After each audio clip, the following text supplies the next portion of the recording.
welcome everyone to the welcome everyone to the Thursday, November 20th Performance Committee. We will now come to order. We are convened as of 8:31 a.m. and I would respectfully ask everyone that's attending this meeting to please mute yourself unless you are recognized to speak. Please note that the committee meetings of the RTD Board of Directors will be held remotely via Zoom and will be audio and video recorded. The meeting recordings, along with the unofficial minutes of the meetings, will be posted as soon as practicable on the board's website. During today's meeting, we are providing communication access real-time translation, also known as CART. Anyone who would like to access this service should send an email to the RTD board office at rtd.boardoffice@rtd-denver.com, and a link will be provided. Additionally, the CART transcript can be automatically translated into Spanish for anyone with need. Si necesitas la traducción de esta reunión, el transcripto se puede traducir en español. Escribe un correo electrónico al rtd.boardoffice@rtd-denver.com y te proveerán el enlace. Finally, a live stream of this meeting is also available via RTD's YouTube page. I would now like to call the roll for the committee members. Director Julian Bouquet. Present. Director Vince Busick. Present. Director Lynn Geisinger. If you are not with us, they are excused for this meeting. Director Chris Guchenritter. Vice Chair Guchenritter, sorry. Here. Director Matt Larson. Here. Director Chris Nicholson. I am here. And I am Michael Guzman, the Performance Committee Chair. I am also here. I also note that I have seen Director Karen Banker and Director Patrick O'Keefe joining us today. Have I missed anybody? I don't think so. All right. I would like to open public comment to anyone who would like to address the committee regarding any topic listed in the published meeting agenda for the current and immediately preceding month. If you wish to speak and have not already done so, please either raise your virtual hand or press *9 on your phone. During this time, the committee will not offer any direct comments or responses. However, if you would like to be contacted regarding your public comment, please email the RTD board at rtd.directors@rtd-denver.com. Are there any hands raised for public comment? Committee Chair Guzman, this is Jack Kroll, Executive Manager of the Board Office. There are no hands raised and there were no email comments submitted in advance. Thank you. So with no participants in the queue, we will close the public comment period at this time. There are 2 recommended actions for today's agenda. The first action is for the approval of the 2025 General Manager and CEO's performance appraisal and related compensation change.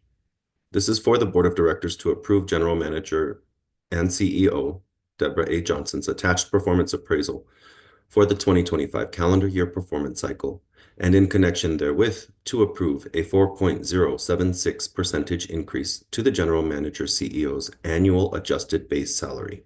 Do we have a motion? Busick, so moved. Is there a second? Second. Thank you. I have the movement as Director Busick, the second as Vice Chair Guchenritter. Here we go. On September 20th, 2020, RTD and the General Manager entered into a 5-year employment agreement. The agreement sets forth her compensation and benefits, as well as a program by which the board, in consultation with Ms. Johnson, establishes performance goals and metrics and annually evaluates her performance. It utilizes a framework for determining future incentive awards and increases to base salary, subject to her meeting or exceeding these goals.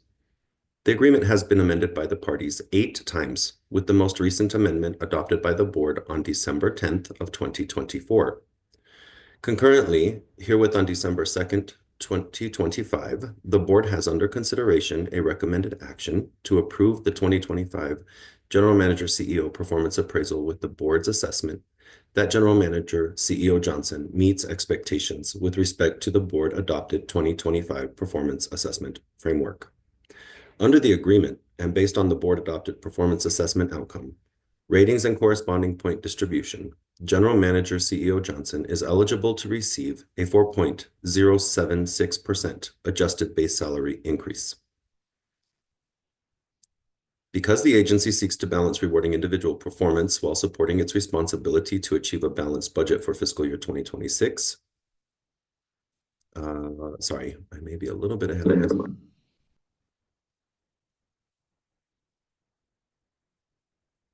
Oh, no, that is correct. Sorry, guys. Computer.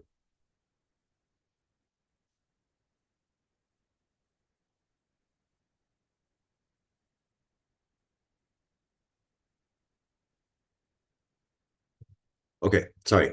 So anyway, the current status of things is we have completed our work as the performance committee in reference to finalizing the data review. I, as chair, and Chairman Bouquet of the board have both reviewed the information that was sent by directors to make amendments post our executive session, and the report is now final. So this score is complete, and the proper percentages have been calculated with the gross amount, or excuse me, with the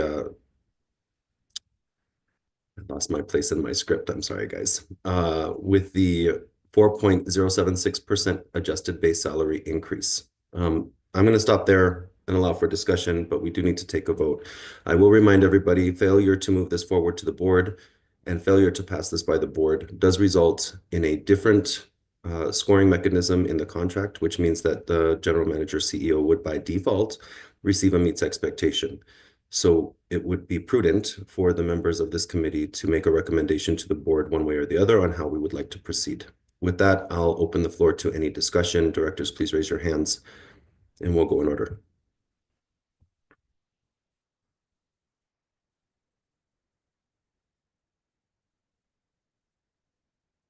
Director Larson. I guess what I want to say is I think that the evaluation here is reasonable and something we should move forward with.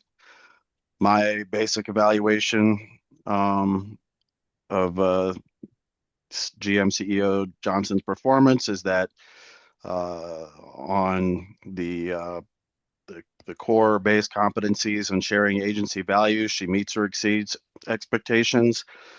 On the short-term goals, on customer experience, she did a great job, and things have really improved on reliability and service. I can't remember the name of it, but on basically reliability, I think that has improved a lot, and mostly the goals that we set out were hit or came pretty close. Ridership, that's a clear miss, but I'm hopeful that because the other two things have improved a lot, we'll start seeing some improvement there. And I'm also hopeful that with the COA process that we conduct next year, we will be able to make sure that our configuration of service really optimizes for increasing ridership across the area. And so I'm hopeful and optimistic that will be something that we can improve going forward. I still think it's very important, and I think it should continue to be an important goal for the foreseeable future. In terms of any, the only comments I would have, and this isn't really in terms of directly about the GM CEO's performance, but one thing I would like to kind of sort of looking forward, have her help on trying to do is to find out what we can do as an agency to make decisions more quickly and do things more quickly. I don't know if there is anything. I know that we're constrained by a lot of regulations at times, and also we're constrained kind of by the board's schedule sometimes, but that's something that I would like to see more thought on going forward. That's it. Thank you. Director Nicholson, your hand was up next. Yes, thank you. So I have two quick things. The first one, I just want to acknowledge the Herculean amount of work that you and Director Gutenritter, Vice Chair Gutenritter, did to facilitate this process. You've been talking about this back to the first meeting on the Performance Committee back in January, and I know how much time both of you put in to make this possible and to make it as smooth and thoughtful and precise as it was. And I really appreciate, for something this important, just how well executed it was by you and by staff. I've seen similar things at other places, and this was one of the best performance review processes that I have been a part of. And that's entirely due to the, a thankless amount of work you personally, I think, put in to this. And then the second thing that I want to just say, I mean, I appreciate Director Larson's comments. I have some of my own that I will not be sharing today, but I appreciate what he said. And so that's all for me. Thank you. Director Bouquet? Yeah, thank you very much. And again, kind of piggybacking off what Secretary Nicholson said, I can't give you guys enough praise, you and Committee Vice Chair Gutenritter, for all the work that you guys put into this. And also praise for all the directors who are able to, get feedback back in a timely manner. I greatly appreciate that. And that is because of both you and Director Gutenritter's leadership. So I just want to say a huge thank you to that. I know it wasn't easy. I know it was a lot of late nights, so I really appreciate that. I do want to say also a big thank you to our GMCO for being part of this process. We obviously had a conversation Monday night with her, and we really greatly appreciate that. When it comes down to, overall her performance, I think GMCO does an excellent job in regards to being, a master of knowledge when it comes down to the transportation world and being able to really repair this system for RTD and, make the decisions that matter. And that is the state of good repair. I think that is by far one of her strongest aspects, as well as continuing to be a transit expert. The one thing, obviously, I've heard this from our outside stakeholders, and that's why we set forward a goal for 2025 and 2026, and that is the ridership. And there are things we can and can't control, but as a board of directors, we obviously, want to see more people taking up spots on our vehicles. And I think with our new COA, I think there's going to be an opportunity for us to look at, potentially a new map and new routes and getting more people to where they need to be, because it's a changed world since 2019 when we last looked at this. So just wanted to say a big thank you to all the directors, big thank you to you guys as the committee leadership, and a big thank you to GMCO Johnson for her leadership. So thank you. Thank you. Vice Chair Gutenritter? Yes, thank you. To double piggyback, I just want a big thank you to you, Performance Chair Guzman. I know personally, I was riding shotgun for a lot of it, so know just how much work you put into this and for some great leadership. So thank you, Chair Bouquet. Also, right, same to you. Also want to recognize the work and effort that CPO Pelegi put into this. She was wealth of knowledge and extremely helpful. So thank you. And then also just GMCO Johnson, thank you for your patience and time going through this effort. And then would just kind of echo, I think Chair Bouquet and Director Larson were spot on with kind of their performance assessment of 2025 and then what we hope to see in 2026. Thank you. Thank you. Director O'Keefe?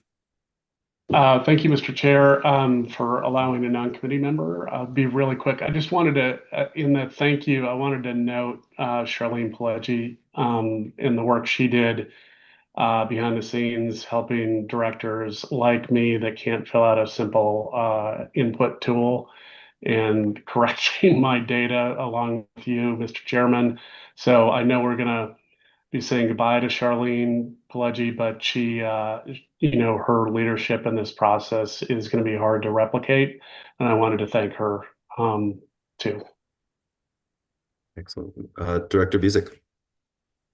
Thanks. I will also give thumbs up to all the people that have been mentioned here, Michael, Deborah, Charlene, everybody.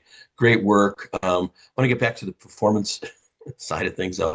You know, I made comments, and Deborah, I think you've done a tremendous job. I really wish that performance appraisals could actually match what goes on, right? I don't think they ever can, but you do a great job, and you've done a great job. And we've had this big focus on ridership. And I know the accountability committee, God bless them, bless their hearts. I understand they want to have us focus on ridership. Okay. There's another article in the Denver Post today about another office building in downtown Denver being turned into residences. So there are a lot of things out of our control. You want to make ridership free? You probably increase ridership, but I don't know that you'd want that system. So, you know, there are things that maybe we can do, but they have to be reasonable and rational. I hear directors say, oh, we got to think outside the box. Oh, there are so many things we can do. And then I don't hear the ideas. You know, it's just crickets after that.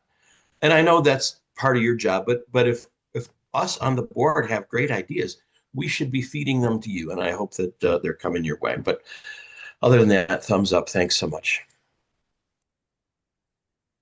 All right, I don't see anybody else, so I'm going to mention a couple of things here that I found myself in my script finally. Two things to consider while we make this decision for us and for the board. The decision of this financial impact for this matter does increase currently. It has a fiscal note of $17,197.43. There is another action coming to deal with this, but that would increase base salary. It's in the financial section of your board report. I would suggest you take a look at that over the course of next year if we do not handle it in a different way this year. And so I just want to make sure that everybody understands this discussion is grounded and aligns with our strategic priorities of community value, customer excellence, employee ownership, and financial success, which is all part of the general manager CEO's performance and is reflective of the overall performance agency as well. During this year, we've had different opportunities to do deeper dives into specific areas. And so with that, Madam CEO, thank you for your service this year and excellent work with the board on communicating where you have assessed yourself in the agency. Your candor and honesty has always been welcome, even if it is disagreed with by members of the board or by the board as a whole when we have to make decisions that are reflective of what our communities are telling us. You always stand in your truth and you always give us a fair assessment of what's going on. And I just want to say thank you to you for that. Quickly, this process is not possible without all of the board directors' participation. I believe this is the first time in more than 8 years that the entire board, every member of the board, gave answers and responded. So we have a cohesive answer here about where we find you, and that meets expectation means a whole lot because it took all 14 current directors that are active in their seats to complete this work. And finally, your trust to work with our Chief People Officer, Charlene Pileggi, and her confidence and certification knowledge and ability to help prepare everything to bring this forward has been immeasurably helpful. And that was done without interference and with keeping this matter confidential to the board until it was time to present this going forward and publicly with you. And so that requires trust on both sides, from the board members and from you. And I just want to thank you for that right here and now. And it is now your turn. You have the floor. Thank you. So good morning, all. Thank you, Mr. Chair. Thank you, members of the committee and to the board as a whole. I appreciate the opportunity to engage on this critical topic relative to the performance of me as the general manager and CEO, but more importantly, this is reflective of the agency. I am one individual, and I have said countless times that I cannot lead this agency by myself, nor could anyone. There are a myriad of interdependencies, and recognizing that this body adopted a strategic plan in 2021 for a 5-year period that sunsets in August of 2026, there is a shared vision that we all have collectively agreed to be the trusted leader in mobility, delivering excellence and value to our customers and community. And I believe that showcased as we've moved forward, considering that there is a performance process for non-represented employees, and all of us are contributors to ensuring, by virtue of our mission, that we're making lives better through connections. With that as a backdrop, I recognize that we have ample opportunity moving forward. And to the comments that were raised about those opportunities, about greater transit utilization, there is an opportunity, and I look forward to partnering with all of you to discern what can be done, and looking through the lens of, let's try to get to yes, as we brainstorm using various elements of design thinking from the vantage point of, let's understand the end user's pain point, ideate around solutions, and then be able to pilot those. And as Vice Chair O'Keefe said to me, let's ensure that we're collectively safe to fail fast. And I appreciate that, because if we're managing those expectations and we do that in unison, we will be better together. So I thank you for the opportunity. I thank you for your commitment to this organization. And most importantly, as referenced by Committee Chair Guzman, this is the first time in my tenure where I've had the opportunity to have every member of the board lean in to this crucial conversation and provide comments, whether good, bad, or indifferent, whether we had different viewpoints. I tremendously appreciate it and respect the roles that you have, and look forward to what lies ahead. Thank you very kindly for the opportunity to offer these comments.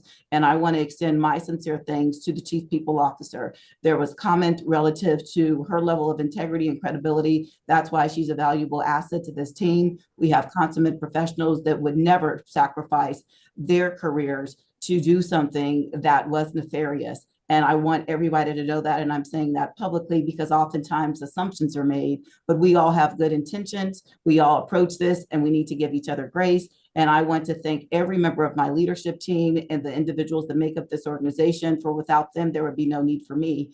And more importantly, without our customers, there'd be no need for any of us. So with that, Mr. Chair, I yield the floor, and thank you very kindly for your leadership. Thank you so much. All right, I am going to quickly do a roll call vote because I don't know where directors are at. So Director Bouquet. Yes. Director Busick. Yes. Vice Chair Guchenritter.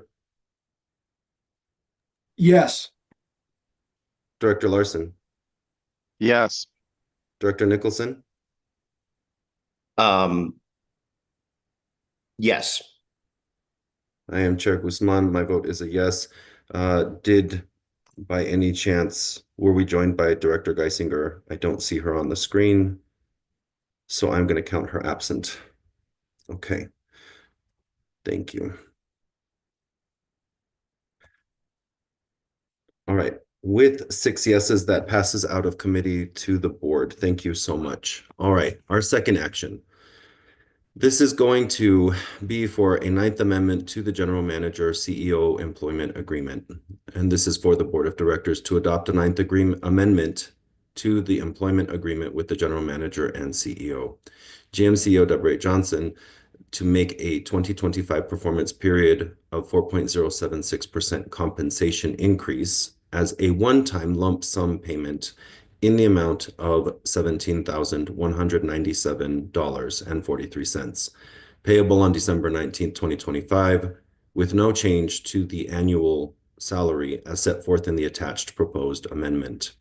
I'll give this background, and this is where I got lost. Sorry, y'all. Our agreement currently states that this should be paid out as an increase to the base salary over the year 2026. This is a review that is backwards looking, and so we have had conversation with General Manager CEO Johnson regarding this. A couple of things have been pointed out, and I'm going to bring them up here. This current year, to achieve the 2026 proposed budget for operating expense, RTD incorporated a number of cost-saving opportunities. Various service contract savings are estimated at $17 million. The closed salaried employees pension plan contribution is budgeted at 6.5 million in 2026 as compared to 15 million in the prior year, as it is adequately funded. Vacancies are targeted at 7 million in savings, and overtime modifications may result in $5 million in savings. The 2025 non-represented merit increase as a lump sum could result in a $4 million savings. That is a direct quote from our Chief Financial Officer, Kelly Mackey, from the October 14th Finance and Planning Committee. During the same meeting, Director Karen Banker asked a question about whether it's our non-union or our non-represented that will not receive any additional pay. This is also directly from the transcript. I'm going to read it in. The General Manager, CEO Deborah Johnson responded, "Yes, Mr. Chair, thank you very kindly. Vice Chair Banker, you are correct. We do have a collective bargaining agreement of which this board voted on, and we will adhere to that CBA as we move forward. And no, there are no merit increases for anybody. And let me state here, that would go for me too, because I am going to stand in solidarity with the people that I lead." And so I just wanted to ensure that everybody was clear on that. Director Banker says, okay, so there's no COLA, no longevity, no performance, no bonus. There's zero for employee compensation.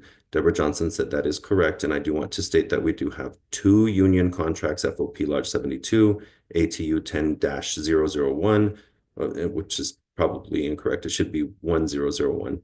Both have current collective bargaining agreements, which we need to adhere. I bring that forward because that is the public record that we have on this matter. With that said, I am going to stop here and I am going to request Chairman Bouquet to speak on this matter, as well as CEO Johnson, about how this agreement helps us going forward. I do want to remind you, we are already working from deficit for next year, and part of that is being able to pay this in a lump sum is out of this year's budget and does not affect next year's budget.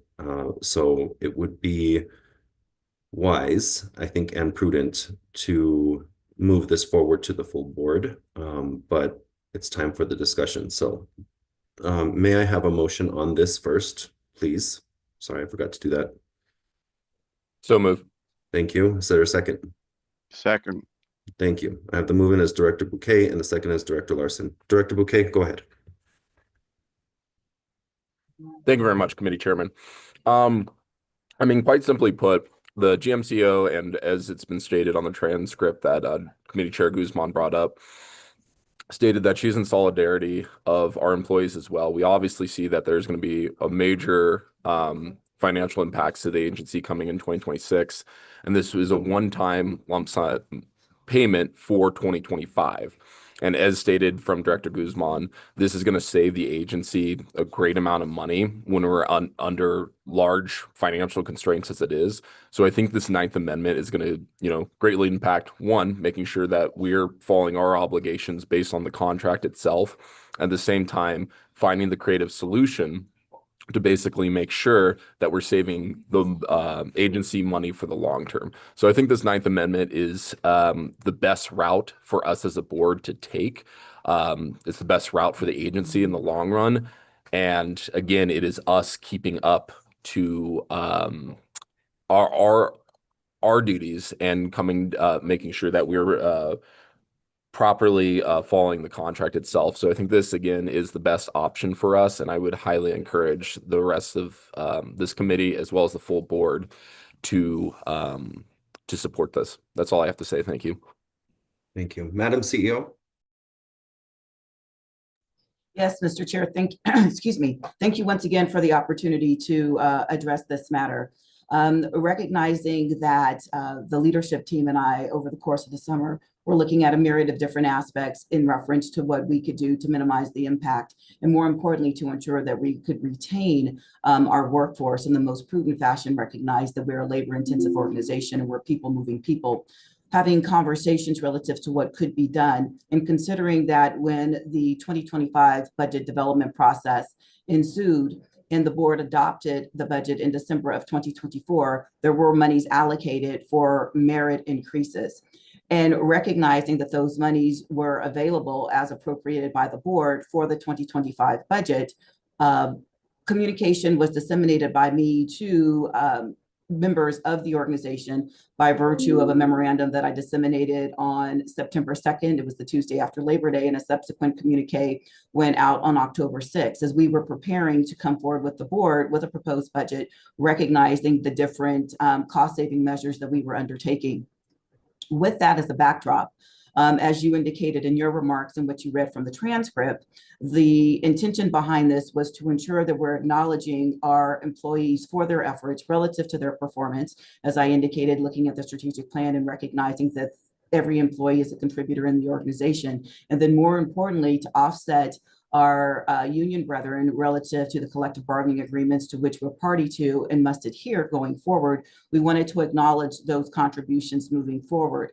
I shared with this board in the course of that conversation that ensued at the Finance and Planning Committee that I would be leading by example and standing with the non-represented employees relative to where we sit with the one-time lump sum. Recognizing that there's no monies in the budget for 2026, that would mean that my salary would not increase. And more than likely, if I am still employed at this agency, there would be another amendment to my contract relative to what is dictated in the terms and conditions that are outlined in the current contract that this agency holds with me as their contracted employee. So with that moving forward, a one-time lump sum payment, which has already been budgeted and appropriated in the 2025 budget, would be paid out this year as to not impose any impacts on the budget going forward, recognizing that there's no monies that have been allocated in the proposal that staff has presented. And more to the point, which is very important, looking at the salary increase through the lens of what is written in my contractual agreement, it is a base builder. And what I mean by a base builder, for those that may not be familiar, is that this 4.07% increase would be topped on the salary that I currently have, and any subsequent would go on top of that. What this means is that my salary stays the same going forward in 2026. And quite naturally, as I said, if I'm still employed here at this agency for a part of 2027, because there would be no monies to have a salary adjustment to my base compensation. So with that, Mr. Chair, I will yield the floor. Thank you very much for the opportunity to explain that. Thank you. Any questions or comments from directors at this time? Please raise your hand. I'll take you in turn. Director Larson. Really, all we're talking about doing is the same thing that we're basically doing with the other non-represented employees, which is sort of pulling forward the salary increases or that they would have gotten next year to this year to better manage the budget. Is that a fair essentially yes? characterization? Yeah, essentially yes. And I can, if you will allow me, there was a memo that was sent out to all non-represented employees, and I'm going to quote it here. 2026 proposed budget, and in alignment with the agency's fiduciary accountability, the 2024 through 25 merit awards are eligible non-represented employees will be paid as a lump sum.